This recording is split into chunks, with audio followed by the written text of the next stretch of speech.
ಗದಗ ಜಿಲ್ಲೆಯ ಮುಂಡರಗಿಯ ಭೀಮರಾಯನು ಬ್ರಿಟಿಷರ ನೌಕರರಾಗಿದ್ದರು. ಅವರ ವಿರುದ್ಧ ಸಿಡಿದೆದ್ದವನು. ಸುಮಾರು 22ನೆಯ ವಯಸ್ಸಿನಲ್ಲಿಯೇ ಬ್ರಿಟಿಷರ ಧೂಳಾಡಳಿತವನ್ನು ಬಲ್ಲವನಾಗಿದ್ದ ಈತನಲ್ಲಿ ಸ್ವಾಭಿಮಾನ, ಜನಪರ ಒಲವು ಹುಟ್ಟುಗುಣವಾಗಿದ್ದು. ಮುಂಡರಗಿ ಕೊಪ್ಪಳ ಭಾಗಗಳಲ್ಲಿ ಜನಜಾಗೃತ ಮೂಡಿಸಿ ಧೀಮಂತ ವ್ಯಕ್ತಿ, ರೈತರ ಹಿತಚಿಂತಕನಾಗಿ ಬ್ರಿಟಿಷರ ಅನ್ಯಾಯ, ಅಕ್ರಮ, ಅಮಾನವೀಯ ನಡೆನುಡಿಗಳ ವಿರುದ್ಧ ಹೋರಾಟ ನಡೆಸಿ ಅವರ ದಬ್ಬಾಳಿಕೆಯನ್ನು ಹತ್ತಿಕ್ಕಲು ಪ್ರಾಣವನ್ನು ಅರ್ಪಿಸಿದ ದೇಶಾಭಿಮಾನದ ಚಿತ್ರಣ ಈ ನಾಟಕದಲ್ಲಿ ಚಿತ್ರಗೊಂಡಿದೆ.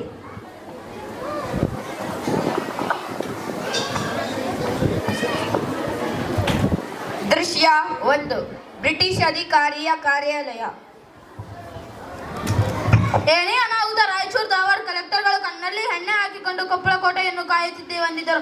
ಭೀಮರಾವ್ ಕೆಂಚನಗೌಡ ಬಂದಾಗ ಕಣ್ಮುಚ್ಚಿ ಕುಳಿತಿದ್ದಾರೇನು? ಸರ್, ನಮ್ಮ ಸೆಕ್ಯೂರಿಟಿ ಗಾರ್ಡ್ ನಮಗೆ ವಿಶ್ವಾಸಘಾತ ಮಾಡಿದ್ದಾರೆ. ಮುಕ್ತುಂ ಸಾಬ್ ಮತ್ತು ಅವರ ಸಂಗಡಿಗರು ನಮ್ಮ ಬಳಿ ಕೆಲಸಕ್ಕಿದ್ದು ಅವರ ಪರವಾಗಿ ಕೆಲಸ ಮಾಡಿಕೊಟ್ಟಿದ್ದಾರೆ. ಅವರೇ ಕೋಟೆಯ ಬಾಗಿಲು ತೆರೆದಿದ್ದು. ಮೇಜರ್ ಯೂಸ್, ಈಗ ಸಮಯವೆಷ್ಟು? Sir, it's 9:30 PM 38 May 1858 sir. I see, ನೀವೀಗ 1 ಗಂಟೆಯೊಳಗೆ ಹೋಗುವ ಅನುವಾಗಿದೆ. ನಾಳೆ 30 ಬೆಳಿಗ್ಗೆ ಇಲ್ಲಿಂದ 26 ಮೈಲಿ ದೂರವಿರುವ ಕೊಪ್ಪಳಕ್ಕೆ ಹೋಗಿ ಕೋಟೆಯನ್ನು ವಶಕ್ಕೆ ತೆಗೆದುಕೊಳ್ಳಬೇಕು.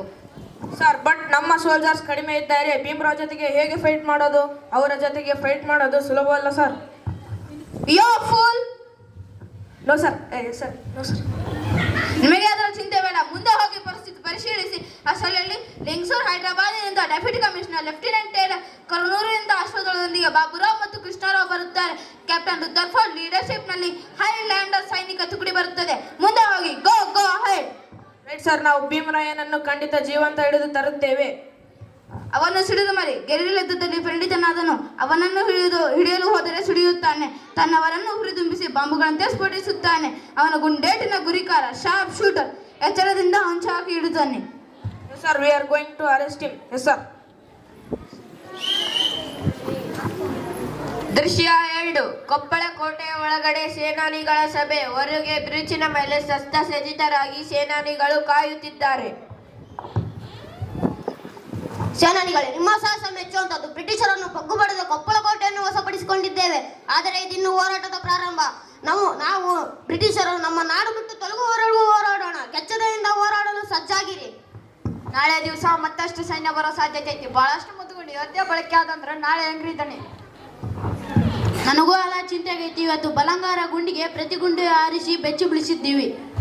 ಚಿಂತೆ ಮಾಡಿ ಪ್ರಯೋಜನ ಇಲ್ಲ. ನಾವು 7 ಸುತ್ತಿನ ಕೋಟೆ ಒಳಗೆ ಇದ್ದೀವಿ. ಏನಾದರೂ ತಂತ್ರ ಬಳಸಿ ಅವರನ್ನು ಒಳಗೆ ಬರದಂಗ ನೋಡಿಕೊಳ್ಳಬೇಕು. ಗುರಿ ಇಟ್ಟು ಬ್ರಿಟಿಷ್ ಅಧಿಕಾರಿಗಳ ಎದೆ ಸೀಳಬೇಕು. ಸ್ವಾತಂತ್ರ್ಯ ಅನ್ನೋದು ದೇಹಿ ಅಂತ ಬೇಡಿದರೆ ಸಿಗುವ ವಸ್ತು ಅಲ್ಲ. ಹೋರಾಟಕ್ಕೆ ಇಳಿದಿದ್ದೀವಿ. ಬ್ರಿಟಿಷರ ಗುಂಡಿಗೆಯಲ್ಲಿ ಬಲಿಯಾದರೂ ಸರಿ, ಛಲ ಬಿಡೋದು ಬೇಡ. ಸ್ವಾತಂತ್ರ್ಯ ತಗೊಂಡೇ ತೀರೋಣ. ಆಯ್ತು ರಾಯರೇ, ಇಟ್ಟ ಹೆಜ್ಜೆಯನ್ನು ತೆಗೆದಿರೋಣ ಹಿಂದಕ್ಕೆ. ದೃಶ್ಯ 3. ಕೋಟೆಯ ಹೊರಭಾಗ ಗಲಿಬಿಲಿ ಗದ್ದಲ, ಗುಂಡು ಸಿಡಿಸುವ ಸದ್ದು. ಭೀಮರಾವ್ ಕೇಳು, ಇನ್ನು 3 ಗಂಟೆಯೊಳಗೆ ಕೋಟೆಯಲ್ಲಿದ್ದವರೆಲ್ಲ ಹೊರಗೆ ಬಂದು ಕೋಟೆಯನ್ನು ವೆಕೇಟ್ ಮಾಡಿ ಸಿಲಿಂಡರ್ ಆಗದಿದ್ದರೆ ಗಂಭೀರ ಪರಿಣಾಮ ಎದುರಿಸಬೇಕಾಗುತ್ತದೆ. ಎಚ್ಚರ.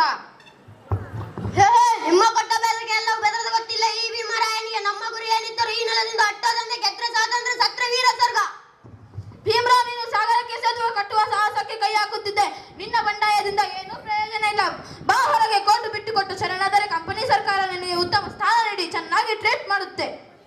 ಪರಂಗಿ, ದೀಪ ಬೆಳಗೋದ ತನಗಳಿಗೆಲ್ಲ ಇತರರಿಗೆ ಬೆಳಗಾಗಲಿ ಅಂತ. ನಮ್ಮ ಹೋರಾಟ ನಮ್ಮ ಜೀವಕ್ಕಲ್ಲ, ನಿಮ್ಮ ದಾಸ್ಯದಿಂದ ಈ ನಾಡಿನ ಬಿಡುಗಡೆಗಾಗಿ ನಾವು ಇಟ್ಟ ಹೆಜ್ಜೆಯನ್ನು ಹಿಂದಕ್ಕೆ ತೆಗೆಯುವುದಿಲ್ಲ.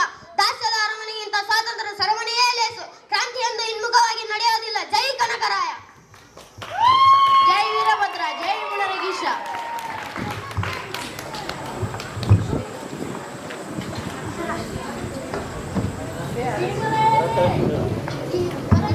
ನನ್ನ ಎದಿಗೆ ಹೋಗ್ತು ಲೇ ಪರಂಗಿ ಪಾಪಿಗಳೇ. ನಿಮ್ಮ ಎದಿ ಶಿಳದೆ ಬಿಡುವುದಿಲ್ಲ ನಮ್ಮ ಭೀಮರಾವ್ ನಿಮ್ಮನ್ನ. ಈಗಾದರೂ ಎಚ್ಚರಿಕೋ, ನಿನಗೆ ಜೀವದಾನ ಮಾಡುತ್ತೇನೆ. ಏನು ನನಗೆ ಜೀವದಾನ? ನನ್ನ ಸಂಗತಿಗಳನ್ನು ಕೊಂದು ನನಗೆ ಜೀವದಾನ? ನಿಮ್ಮನ್ನು ಸುಮ್ಮನೆ ಬಿಡುವುದಿಲ್ಲ.